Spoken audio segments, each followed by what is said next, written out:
Good morning friends, how are you? कैसे हो सब? 2 हफ्ते तक लॉकडाउन बता दिया आपको, इसलिए अपने कुछ ना कुछ तो घर बैठे कुछ ना कुछ तो करेंगे ना। तो इसलिए आज अपने कुछ ना कुछ मैथ की ट्रिकें सीखते हैं।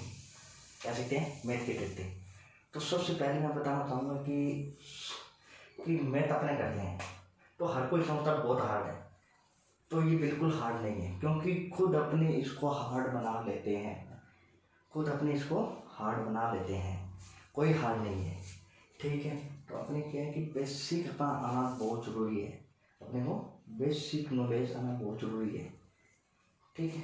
तो अब बेसिक नॉलेज समझो। बेसिक नॉलेज का मतलब ये है कि कम से कम आपको 40 तक टेबल आपको याद होनी चाहिए। क्या होनी चाहिए? 40 तक आपको टेबल याद होनी चाहिए। कम से कम 1 से लेकर 30 तक आपको स्केल याद होनी चाहिए, और 1 से 20 तक कम से कम आपको क्यूब याद होनी चाहिए। क्या होनी चाहिए? क्यूब याद होनी चाहिए आपको, ठीक है। और 1 से लेके 20 तक आपको परसेंटेज याद होनी चाहिए। क्या होनी चाहिए? परसेंटेज याद होनी चाहिए, ठीक है। तो सबसे पहले अगर जिसको भी ये चीज़ आपको बेसिक नॉलेज है ना, तो अगर आपको कंपटीशन में तैयारी कर रहे हो जो भी, ठीक है, तो 50 क्वेश्चन आते हैं। मान लीजिए 50 क्वेश्चन आते हैं, तो उसमें से अपने ये मान के चलो कि 25 क्वेश्चन है ना, 25 क्वेश्चन आप स्क्वायर, क्यूब, पहाड़ी, मतलब टेबल, जिसके भी याद है वो 25 क्वेश्चन सही कर सकते हैं। एक चीज़ आप दिमाग में फिट कर लो, मैथ कोई हार्ड नहीं है। मैथ अपने आप खुद हार्ड बना लेते हैं।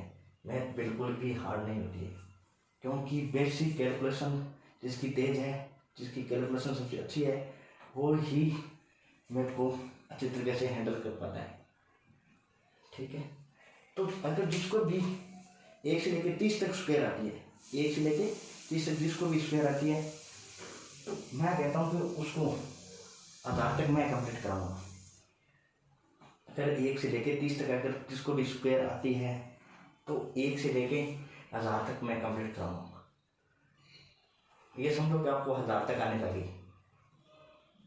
कोई कठिन नहीं है मैथ, जिसको हार्ड ना समझे। तो आज सबसे पहले अपनी मैथ करेंगे, और कभी कभी जीके भी किया करेंगे डेली का। जैसे गंगानगर का जीका हुआ, हनुमानगढ़ का हुआ, बीकानेर का हुआ, अपने आसपास का एक बार जीके अपने को क्लियर होना चाहिए। अपने को गंगानगर है तो गंगानगर का एक बार जीके क्लियर करेंगे अपने, गंगानगर में क्या कहाँ पर है, क्या नहीं है, क्या कहाँ पर है, अपनी दूरी कितनी है, जनसंख्या कितनी है, ये सब कुछ अपने करेंगे सबसे पहले, ठीक है। तो सबसे पहले अपने ट्रिक की बात करते हैं। क्या करते हैं? ट्रिक की बात करते हैं। ट्रिक का मतलब ये नहीं कि सबसे पहले ये देखो कि जितने भी संख्या 5 आती है, 5 की जितनी भी संख्या होती है उसकी ट्रिक देखो आप। एक मतलब एक छोटा सा बेसिक नॉलेज ले रहा हूँ मैं, एक छोटा सा बेसिक नॉलेज ले रहा हूँ, ठीक है। तो अपने देखो 5 की संख्या जितनी भी है, ठीक है, तो 5 की स्क्वायर कितनी होती है? 5 की स्क्वायर कितनी होती है? 25। कितनी होती है? 25 होती है। 5 की स्क्वायर कितनी होती है? 25। तो ये दिमाग में फिट कर लो, जिस संख्या के पीछे 5 आएगा, ठीक है, स्क्वायर के अंदर जिस संख्या के पीछे 5 आएगा, वहां पर देखना 25 लगाना ही लगाना है अपने को। कितना लगाना है? 25, 25, ठीक है, अपने को 25 लगाना ही लगाना है, ठीक है। ये चीज दिमाग में फिट कर लो आप, ठीक है। ये चीज आपको हेड में होनी चाहिए, ठीक है। तो अपने देखो 5 की अपने स्क्वायर बने कितने होते हैं? 25 होते हैं। 5 के स्क्वायर में कितने होते हैं? 25 होते हैं। तो ये चीज अपने क्या लेते हैं कि 15 है जैसे, ठीक है। अब 15 की स्क्वायर मैं बताता हूँ आपको 225 होती है। कितनी होती है? 225। बट इसके पीछे क्या आ गया? 5 आ गया। इसके पीछे क्या आ गया? 5 आ गया, 5 आ गया। तो अपने को 25 तो लगाना ही लगाना है, पर जस्ट संख्या आगे वाली देखो आप, ये कितनी है? 1 है। 1 से जस्ट संख्या कितनी होती है? 2 होती है। 1 को 2 से गुना करो, कितना होता है? 1 को 2 से गुना करो, मल्टीप्लाई करो, 2 होते हैं, तो ये कितने आ गए? 225, ठीक है। इसी तरह अपने 25 का लेते हैं, ठीक है। इसी तरह अपने कितना लेते हैं? 25 का लेते हैं, ठीक है। कितना लेते हैं? 25 का, ठीक है। तो ये संख्या कितनी है? पीछे 5 आ गया, आपको पता लग गया। तो 5 आने के बाद 25 तो लगाए ही 2, मतलब 25 लिख दो, क्लियर है अपना स्क्वायर के अंदर, ठीक है। और संख्या देखो ये कितनी है, 2। 2 के जस्ट बाद कौन सी संख्या आती है, दिमाग में फिट करो, 2 के बाद जस्ट संख्या कौन सी आती है, 3। तो 2 को 3 से गुणा करती है, कितने होते हैं, 6 होते हैं, 6 होते हैं, ठीक है। मल्टीप्लाई आपको करना है बस। 25 की स्क्वायर कितने होते हैं, 625। ऐसे ही अपने को 35 की देते हैं, किसकी रहते हैं, 35 की। तो ये 5 आ गया, 5 को आपने क्या करना है, 25 लिख दिया, ये तो अपना क्लियर हो गया। 25 तो लिखना ही लिखना है, आपने क्या करना है, 25 तो लिखना ही लिखना है, ठीक है। 3 के बाद में यहाँ पर कितना दिख रहा है, 3 दिखाई दे रहा है, ठीक है। 3 के बाद में जस्ट संख्या कौन सी होती है, 4 होती है, ठीक है। 3 को जस्ट संख्या 4 से मल्टीप्लाई कर दो, गुना कर दो, 3 को 4 से गुना कर दो, 3 × 12, ठीक है। तो यहाँ पर कितना आ गया, 12 25, ठीक है। तो अपने को कैलकुलेशन है ना सबसे ज़्यादा डिपेंड करती है। मैं बता आपको, अगर कैलकुलेशन सबसे अच्छी है ना तो सोच नहीं, मतलब आप पहाड़े, मतलब टेबल आपको अगर याद है, जैसे आन लिया 19 5 95, ठीक है, 29 5 145। परंतु ये सोचने का तरीका देखो, मैंने बोला आपको 29 5, आप यहाँ कंफ्यूजन होते हो, 29 5 कितने होते हैं, 29 को 5 से मल्टीप्लाई करना है। तो तुरंत आप देखो 29 के नजदीक कौन सी संख्या है, 29 के नजदीक कौन सी संख्या है, 30 है, पहले 30 से गुणा कर लो, 30 5 150, और अपनी एक संख्या ज्यादा ली उसको 5 घटा दो, ठीक है, तुरंत 145 आ गई। तुरंत सोचना, देखो अपने, फिर देखो 19 को 5 से गुना कर रहे हैं, 19 को 5 से गुना कर रहे हैं, क्या कर रहे हैं, 19 को 5 से गुना कर रहे हैं, ठीक है। अब 19 को 5 से पहले तुरंत 19 के पास में देखो कौन सी संख्या होती है, 20 होती है। 20 को 5 से गुना करो, कितने होते हैं, 100 होते हैं, ठीक है। अब 100 तो अपने को हो गया, अपने दिमाग में फिट हो गया। और अपनी ये चीज देखो, एक संख्या ज्यादा ली थी, अपनी एक संख्या ज्यादा ली थी, तो वही 5 घटा दो इसमें से, बस कितने आ गए, 95, ठीक है। ये चीज एक छोटी छोटी बेसिक आपको सबसे बड़ी महत्व देती है, सबसे महत्वपूर्ण है, इंपॉर्टेंट है, आपकी कैलकुलेशन सबसे डिपेंड करती है। जैसे आप जो भी बैंक की तैयारी कर रहे हैं ना, उसके लिए सबसे बेटर यही है कि कैलकुलेशन उसकी स्पीड होनी चाहिए। कोई ही मैथ का या रीजनिंग का, मैथ का सबसे बेटर कहता हूँ मैं कि मैथ का कोई भी सवाल हार्ड नहीं होता, हार्ड अपने बना लेते हैं, क्योंकि उसकी कैलकुलेशन देर नहीं होती है, उसको टेबल नहीं आता है, इसलिए उसको हार्ड बना लेते हैं। समझ रहे हो चीज़ को आप, ठीक है। अब जैसे कोई कह रहोगी, ठीक है, तो उसको कैलकुलेशन अपने पर डिपेंड करती है, ठीक है। अपने को टेबल याद करते हैं, जैसे अपने को 22 को 5 से गुना कर दिया, 22 5 110 होते, 22 5 कितने होते हैं, 110, ठीक है। तो अब देखो 22 को अपने तुम सोचना है, 22 को पहले 20 से गुना करो, नजदीक किस पास संख्या है, 22 को पहले 20 से गुना करो, 20 5 100, और 2 प्लस है, तो 2 को 5 से गुना कर दो, 2 5 10, ठीक है।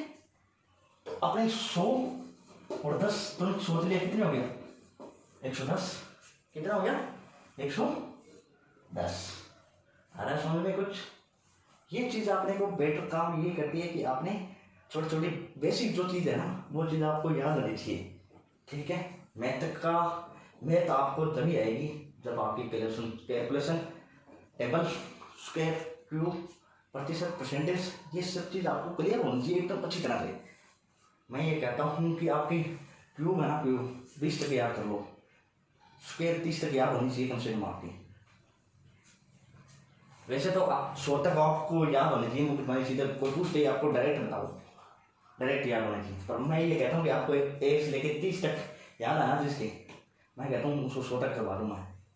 पर पहले 1 से लेकर 30 तक आप स्क्वायर याद करो, क्लियर करो। आपको स्क्वायर याद करने का तरीका ये है कि एक बार 1 को 30 बार कम से कम 10 पेज पर लिखो उसको, 10 पेज पर नहीं लिख पाते तो 5 पेज पर लिखो, मुझे पता है भी आप बोर हो जाओगे, ठीक है। तो इसलिए आप कम से कम स्क्वायर, क्यूब डेली उसको रिवाइज करो। आप टेबल याद कर रहे हो तो ये जरूरी है कि टेबल को एक साथ याद करना जरूरी है। टेबल को आप एक काम करो, टेबल को क्या करना है, सबसे पहले अपने को 10 तक स्क्वायर मतलब टेबल याद करनी है, 10 तक अपने को टेबल याद करनी है, ठीक है।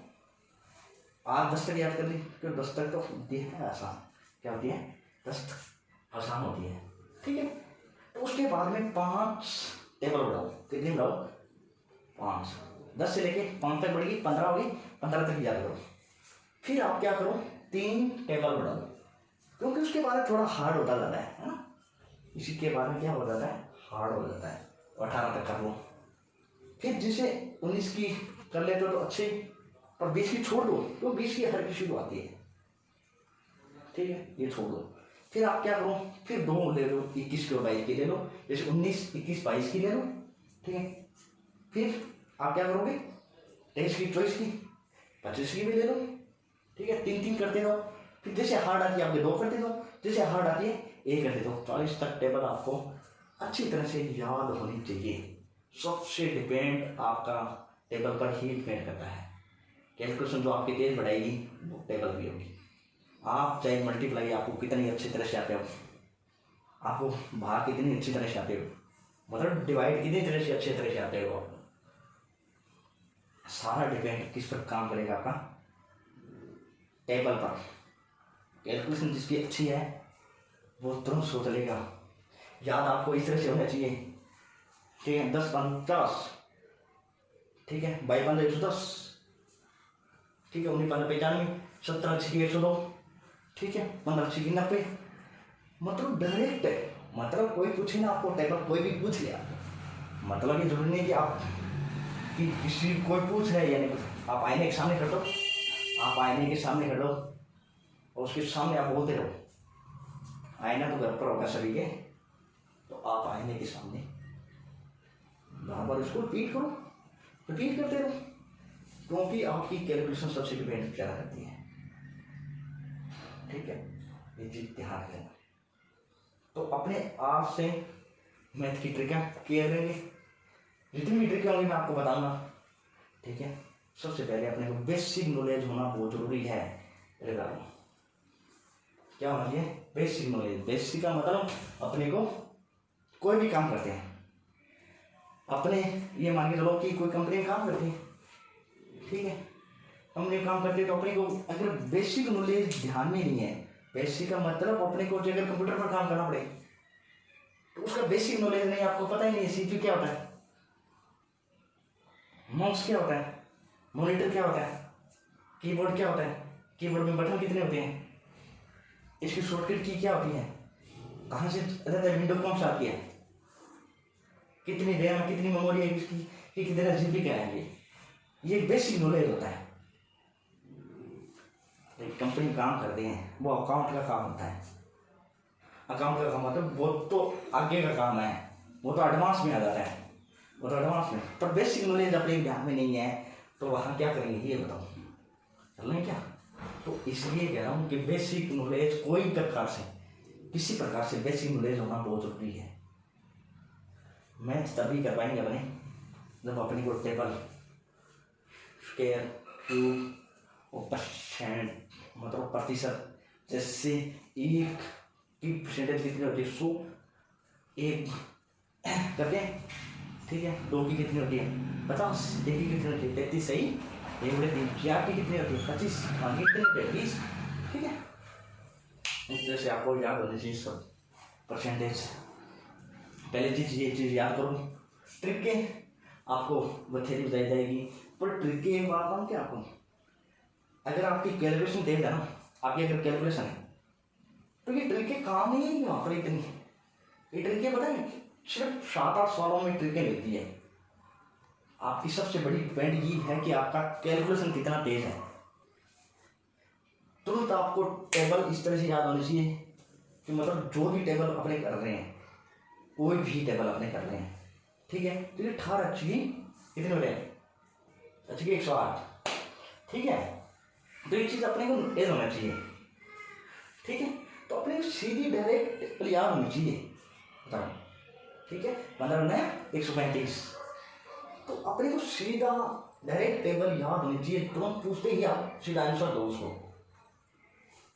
ठीक है। ये सबसे बड़ी डिपेंड करती है, ये चीज़ ध्यान रख लेना, ठीक है। कैलकुलेशन जिसकी अच्छी है ना हाँ ट्रिकें मानता हूँ, पर ट्रिकें आती है ना, ट्रिकें वहाँ पर भूल जाते हैं, ट्रिकें के कंफ्यूज हो जाते हैं, क्योंकि आपकी कैलकुलेशन तो है नहीं, ट्रिकें वहाँ क्या करेगी ये बताओ।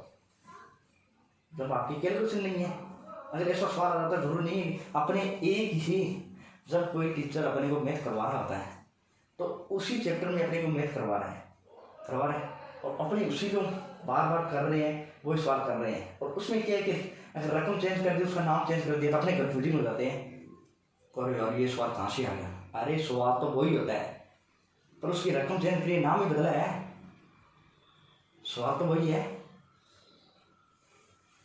पर आपकी अगर कैलकुलेशन अच्छी है, आपको अच्छी तरह से उसको बढ़िया तरीके से हैंडल किया हुआ है, ठीक है, ट्रिकें भी आपको कम से कम 7-8 सवाल में काम आ ही जाएगी, ये नहीं कहता हूँ, ट्रिकें भी 7-8 सालों में काम आएगी। ट्रिकें भी काम जब कर दिया आपको, जब टेबल स्क्वायर क्यूब या परसेंटेज याद हो तभी काम आती है, ये चीज़ ध्यान रखना, ठीक है। आज के लिए इतना काफ़ी है, कल से मैं अपनी कॉल करवाएंगे। ओके, धन्यवाद।